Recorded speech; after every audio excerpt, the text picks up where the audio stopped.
ভারত আমাদের বিরাট প্রতিবেশী রাষ্ট্র। আমাদের বাংলাদেশের চতুর্দিকে প্রায় 4000 কিলোমিটার বিস্তৃত সীমানার প্রায় 32টি বাংলাদেশের জেলার সীমান্তে ভারত অবস্থিত। বরাবরই কাঁটাতারের বেড়ায় পুশিং, হত্যা, বর্ডার কিলিং, আমাদের পানি সমস্যা নিয়ে আমাদের প্রতি আপনারা আগ্রাসী আচরণ করেছেন সব সময়।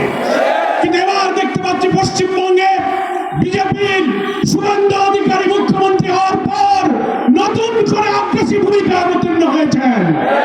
আমরা বলতে চাই, ভারতের যে সীমানা, ভারতের স্বাধীনতা, ভারতের সার্বভৌমত্ব, ভারতের অখণ্ডতার প্রতি আমরা শ্রদ্ধাশীল, কিন্তু আপনারা আমাদের অখণ্ডতার প্রতি সম্মান দেখাতে পারেননি। পশ্চিমবঙ্গের নির্বাচনের পর শুভেন্দু অধিকারী যখন মুখ্যমন্ত্রী হলেন, কি আশ্চর্য ব্যাপার, একটি দেশের মুখ্যমন্ত্রী হয়ে তিনি বললেন শেখ হাসিনা শাহজালাল বিমানবন্দরে অবতরণ করবে, উনি 2 মিনিটে বাংলাদেশ দখল করবেন। এটা বোঝা যায় আপনারা আমাদের অখণ্ডতার প্রতি শ্রদ্ধাশীল নন। যে দেশে ফ্যাসিস্ট, বিতাড়িত, পতিত, পলাতক, খুনি অপরাধী শেখ হাসিনাকে আপনারা আশ্রয় দিয়েছেন।